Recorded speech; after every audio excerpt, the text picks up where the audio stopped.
ओम नमः शिवाय। हर हर महादेव। रवि प्रदोष तिथि पर रवि योग, इंद्र योग और सर्वार्ध सिद्धि योग सहित कई शुभ योग बन रहे हैं, जिससे इस दिन का महत्व और भी अधिक बढ़ जाता है। आइए जानते हैं रवि प्रदोष तिथि का महत्व, शुभ मुहूर्त तिथि, शुभ योग और पूजा विधि। सावन रवि प्रदोष व्रत 30 जुलाई 2023 दिन रविवार को पड़ रहा है। 30 जुलाई दिन रविवार को सावन के दूसरे प्रदोष तिथि का व्रत किया जाएगा और मलमास या अधिक मास का पहला सावन का प्रदोष व्रत होगा। पंचांग के अनुसार हर वर्ष सावन मास के शुक्ल पक्ष की त्रयोदशी तिथि को प्रदोष तिथि का व्रत किया जाता है। साल भर में 24 व्रत पड़ते हैं प्रदोष के, लेकिन सावन मास में आने वाले प्रदोष व्रत का विशेष महत्व होता है। जो प्रदोष तिथि रविवार के दिन पड़ती है, उस तिथि को रवि प्रदोष या भानु प्रदोष के नाम से जाना जाता है।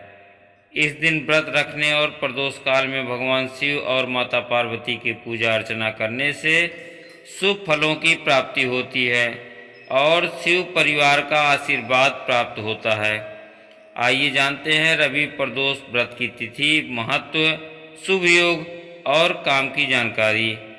रवि प्रदोष तिथि का महत्व।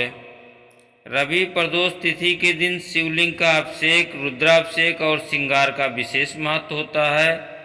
इस दिन सच्चे मन से उपवास और पूजा अर्चना करने से मनोवांछित फल व आरोग्य की प्राप्ति होती है और भगवान शिव के आशीर्वाद से आयु भी बढ़ती है।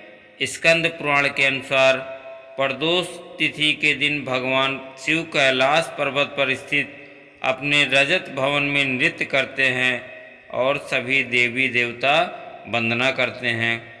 इस व्रत के प्रभाव से कुंडली में नवग्रह की स्थिति मजबूत होती है और हर संकट से निजात मिलती है। रवि प्रदोष का नियम पूर्वक व्रत रखने से और पूजा अर्चना करने से जीवन के सभी कष्ट दूर हो जाते हैं और धन व समृद्धि बनी रहती है। सूर्य चंद्रमा का प्रदोष व्रत से संबंध। पुराणों के अनुसार सावन अधिक मास की प्रदोष तिथि पर शुभ योग, भगवान शिव की विधिवत पूजा अर्चना करने से लंबी आयु की प्राप्ति होती है। रवि प्रदोष व्रत का सूर्य और चंद्रदेव से भी संबंध है। इस भगवान शिव चंद्रमा को धारण किए हुए हैं, इसीलिए प्रदोष तिथि का व्रत करने से कुंडली में चंद्रमा की स्थिति मजबूत होती है और रवि प्रदोष का संबंध ग्रहों के राजा सूर्य से है। साथ ही इस दिन रवि योग भी बन रहा है, इसलिए रवि प्रदोष का उपवास करने से, शिव जी की पूजा करने से सूर्य और चंद्रमा शुभ फल देते हैं और कुंडली में अपयश दूर होता है। साथ ही मान सम्मान में वृद्धि होती है और मानसिक शांति मिलती है। प्रदोष व्रत तिथि का शुभ मुहूर्त। सावन अधिक मास प्रदोष व्रत 30 जुलाई 2023 दिन रविवार, त्रयोदशी तिथि का आरंभ 30 जुलाई सुबह 10:34 से, त्रयोदशी तिथि का समापन 31 जुलाई 7:26 तक। शिव पूजा मुहूर्त रात 7:14 से लेकर 9:19 तक। पूजा के लिए 2 घंटे 6 मिनट का समय मिलेगा। प्रदोष व्रत तिथि के दिन बन रहे शुभ योग। सावन के दूसरे प्रदोष व्रत पर रवि योग, इंद्र योग और सर्वार्ध सिद्ध योग नामक शुभ योग बन रहे हैं, जिससे इस दिन का महत्व काफ़ी बढ़ गया है। इस शुभ योग में भगवान शिव की पूजा करने का फल अधिक मिलता है और जीवन में सुख संपन्नता बनती रहती है। रवि प्रदोष के दिन सर्वार्ध सिद्ध योग सुबह 6:10 से शुरू होगा और 9:02 तक रहेगा। रवि योग सुबह 9:02 से अगले दिन सुबह 6:11 तक रहेगा। वहीं इंद्र योग 29 जुलाई को सुबह 9:34 से 30 जुलाई को सुबह 6:34 तक रहेगा। रवि प्रदोष के दिन बन रहे ये शुभ योग बेहद लाभकारी होते हैं और जीवन में सुख संपन्नता के मार्ग तय करते हैं। प्रदोष व्रत पूजा विधि।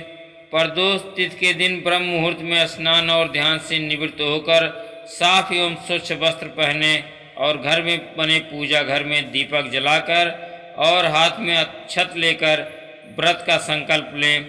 इसके बाद पास के शिवालय में जाकर शिवलिंग की पोषणोद्धार विधि से पूजा अर्चना करें और पूरे दिन निराहार व्रत रखें। इसके बाद मन ही मन ओम नमः शिवाय मंत्र का जाप करते रहें। फिर शाम के समय प्रदोष काल में 8 दिशाओं में 8 दीपक रखें और 8 बार नमस्कार करें। इसके बाद शिवलिंग पर दूध, दही, घी, शहद, गंगा जल मिलाकर पंचामृत से अभिषेक करें और भांग, धतूरा, बेलपत्र, फूल और नैवेद्य शिवलिंग पर अर्पित करें।